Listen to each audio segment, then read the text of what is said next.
Всем привет! В эфире Даша Моделист, и сегодня я вам покажу, как можно сделать танк Т-34 в зимнем камуфляже из доступной модели от фирмы «Звезда».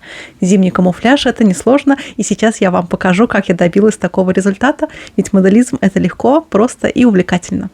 А купить модели от фирмы «Звезда» вы можете в магазине «Модельная лавка». Доставка по всей России, множество акций, на которых можно сэкономить.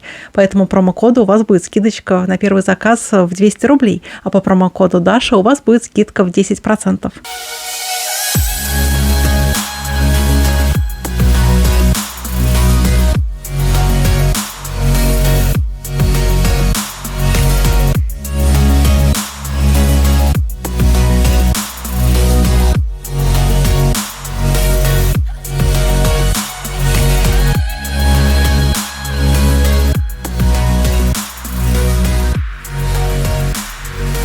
Вначале я собрала корпус танка, ведь модель этой версии Т-34 относительно свежая, это новинка прошлого года, и лежала она у меня примерно с августа 2020 года, и все руки никак не доходили ее построить. А ведь Т-34 это легендарная машина, и она должна быть в коллекции у любого любителя бронетехники.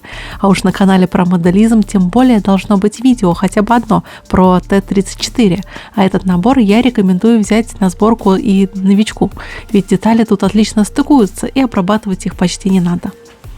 Далее я собрала ходовую часть, и обратите внимание на катки. Часть из них имеет резиновые бандажи, а часть нет. И это характерно для Т-34 середины войны. В Советском Союзе были проблемы с резиновыми изделиями, и поэтому приходилось так изгаляться. Ну и, конечно же, я разместила гусеницы. У модели они полунаборные, поэтому я их сразу разместила на модели. К недавнему видео про сборку танка Т-62 было очень много комментариев, что я неправильно делаю, собираю всю модель сразу. На что я могу ответить, что каждый точит сам как хочет, и мне просто так удобно. И вот сборка Т-34 закончена, и собрала я эту модель примерно за 4 дня. Деталей в наборе немного, что не сильно сказывается на точности модели. А теперь занятный факт. Это Т-34 у меня уже 11-я по счету, которую я делаю. А вы сколько построили Т-34 за всю свою моделистскую карьеру? Вот предыдущую Т-34 я делала на заказ, но, к сожалению, показать я вам ее не смогу, так как заказчик попросил не публиковать результаты работы. Вот тут я приступаю наконец к окраске. Вначале мне надо загрунтовать модель, и грунтую я ее грунтом от Амо из баллончика. Он сильно пахнет, поэтому я воспользуюсь хорошей погодой и сделаю это на улице. В процессе окраски ни одна елочка не пострадала. Я закрепила модель на своей магнитной держалке. Один магнит находится внутри танка, второй на самой ручке. И вот так вот удобно крутить модель.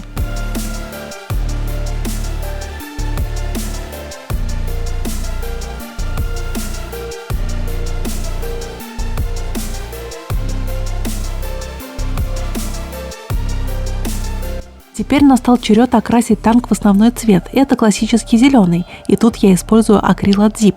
Он идеально подходит для аэрографа, вот только у краски есть один недостаток.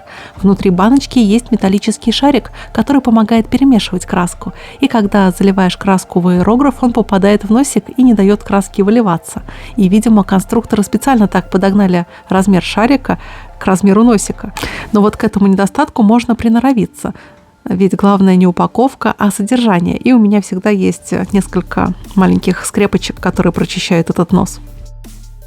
После окраски основного цвета я добавлю в базовый зеленый цвет желтую краску и таким чуть более светлым оттенком пройдусь по верхним граням танком.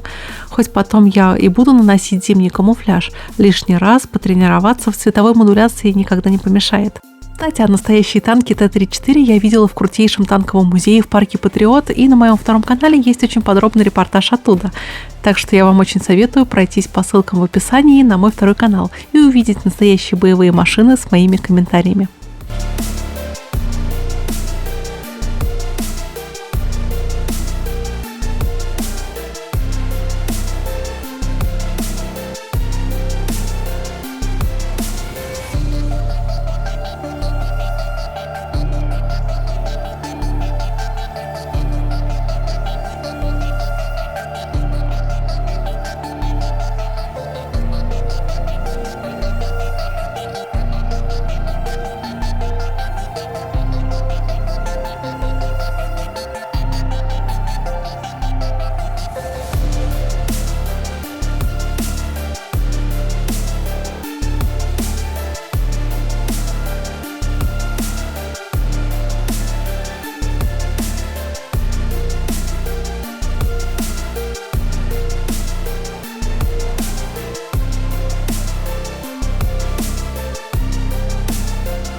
И вот и результат моей работы, и мне он пока нравится. После того, как основной цвет высох, я пошла в свою ванную комнату за лаком для волос. И вот тут я наношу лак для волос на модель. Главное взять самый простой лак, без блесток и без лишних эффектов. Например, самый дешевый. Такие продаются в Ашане. Но вряд ли ваша супруга или мама будет им пользоваться. И теперь мне надо равномерно покрыть модель. Такой лак сохнет примерно 5-7 минут, и все. Теперь мы можем наносить краску, которая будет потом смываться. Я здесь использую белый акрил от фирмы Zip и просто задуваю основной цвет без каких-либо изысков.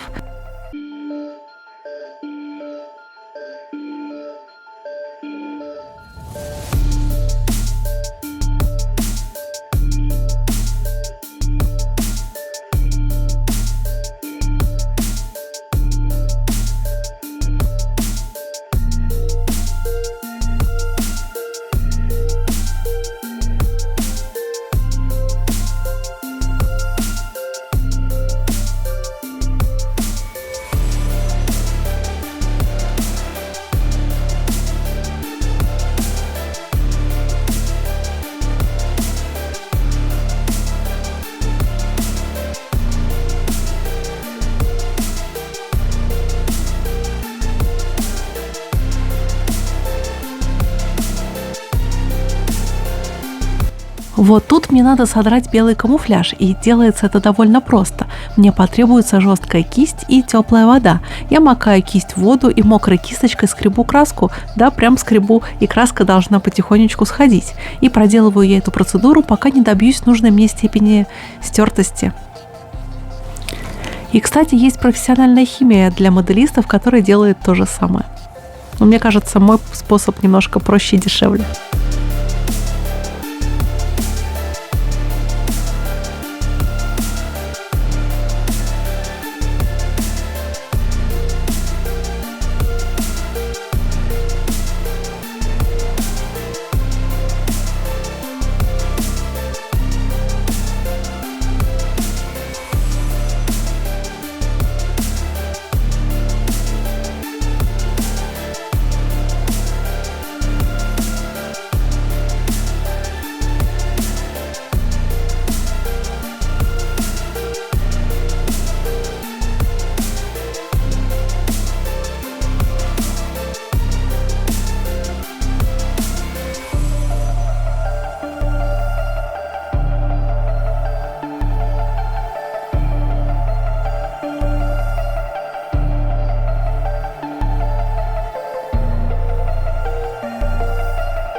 Теперь настало время ручной работы, и ручной значит тут работа кисточкой. Я окрашиваю гусеницы и резиновые бандажи катков.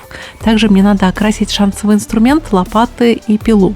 И мне всегда очень нравились двуручные пилы в наборах Т-34 от Звезды.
А теперь я нанесу глянцевый лак, и он мне нужен, чтобы нанести смывку. Я использую черную смывку от Zip, и черный цвет будет отлично контрастировать с белой краской. Излишки я удаляю White Spirit от Major Models.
А теперь мне надо нанести на модель матовый лак. Он нужен для того, чтобы убрать излишнюю глянцевость и защитить результаты работы после смывки.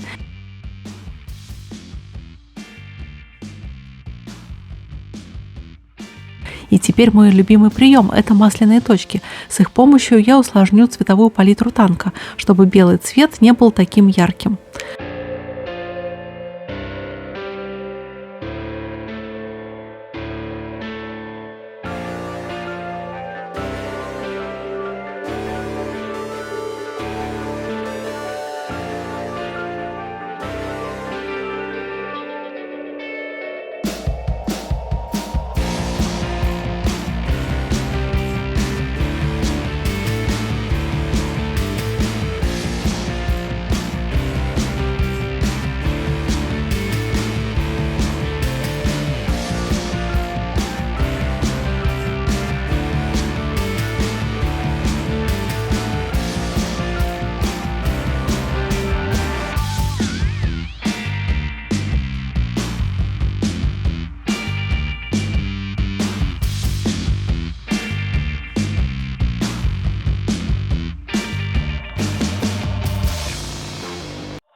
Ну и напоследок я сделаю имитацию копоти возле выхлопных труб.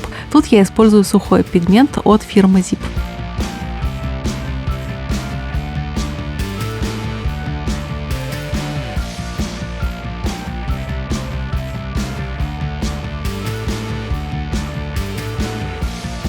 Перед финальной фотосессией я заметила проблему. После окраски выявился неприятный шов на передней части танка. Но поскольку эта модель пойдет на диораму, то ее можно слегка припорошить снежком. Снег я буду делать привычным мне способом – из соды и клея ПВА. А также я добавлю чутка белой краски от Zip, чтобы сода со временем не пожелтела. Хотя такого со мной ни разу никогда не было, но я слышала, что такие случаи бывают. И на всякий случай я перестрахуюсь. И вот такой у меня получился даже не зимний, а скорее всего весенний танк Т-34. И у меня он пойдет на мою диораму, работу над которой я вам покажу чуть позже. Так что подписывайтесь на канал, чтобы не пропускать подобные видео, ведь в них я всегда доказываю, что моделизм это просто и самое главное классно и увлекательно.